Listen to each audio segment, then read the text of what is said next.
What's up, everyone, and welcome back to Passport Stamp. On today's episode, I got this beautiful black woman from America, seasoned traveler that goes by the name of Phoenix Soul. And we're gonna be doing a little interview with her. We're gonna give her a couple questions, might quiz her a little bit, but you guys already know here at Passport Stamp, we talk about international traveling and living abroad. So make sure you hit that subscribe button and join the Passport Stamp family. Thank you for having me. No problem. What's up, y'all? Once again, I'm Phoenix Soul, and I am internationally known.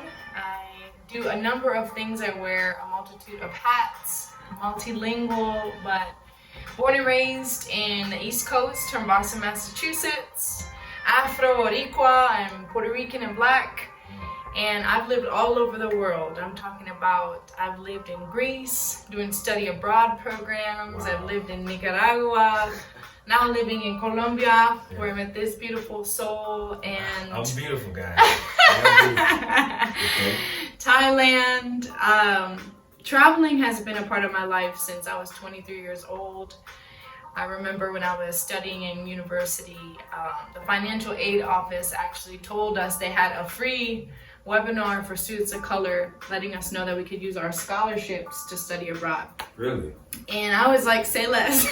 Like, nobody in my family was traveling outside of the country before me. And this was a major opportunity that I hadn't seen really people who looked like me, who came from where I came from, traveling to different places, to Spain, to Africa, you know, to study, to learn, to meet other people, like-minded and like-hearted individuals. And so when I studied abroad, I lived with a family, and that kicked off my love for travel. Yeah. And I've been traveling ever since, you know, and that was in 2012. Right. So here we are. So traveling, my thing is like, you know, I see most of the time, you see a lot of black men.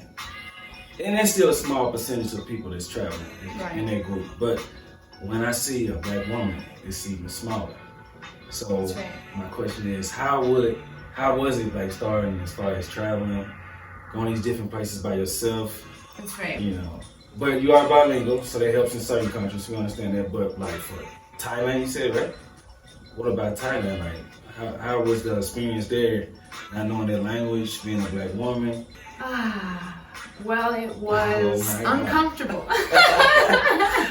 in a lot of ways. Okay. The language barrier, the food, right. the culture. It's a Buddhist community in Thailand, and you have the patriarchy there. Mm-hmm.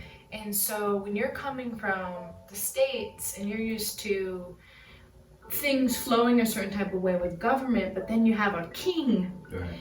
And you don't speak a lick of the language, the food is foreign to you, you don't see a lot of people like you out there, it can really open up your world. Right. And that's what it did for me. It allowed me to see that outside of where I come from, there are so many universes out there of people living in their own worlds. Right.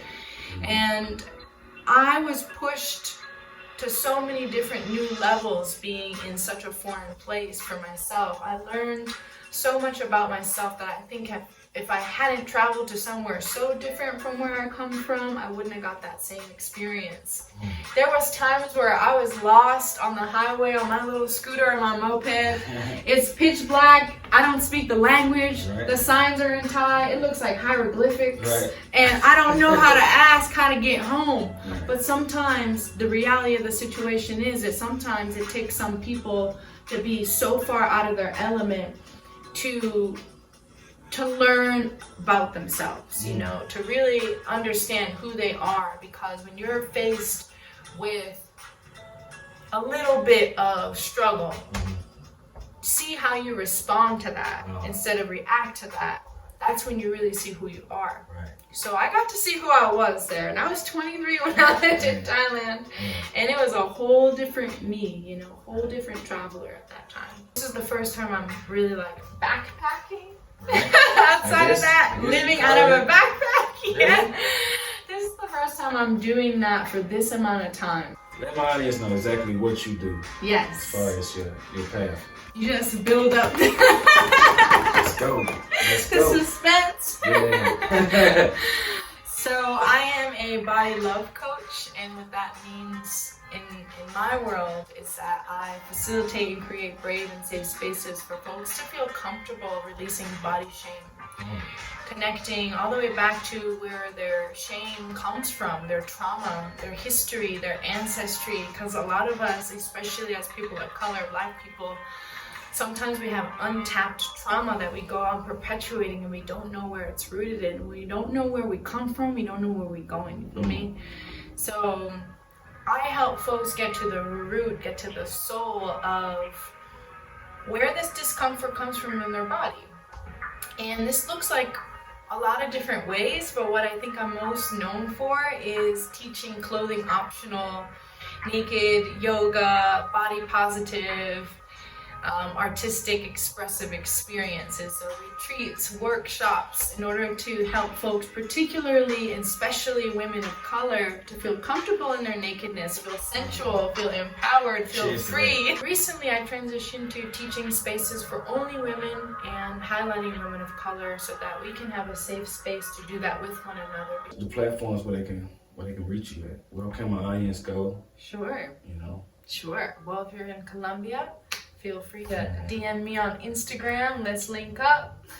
Tribe is Tribe.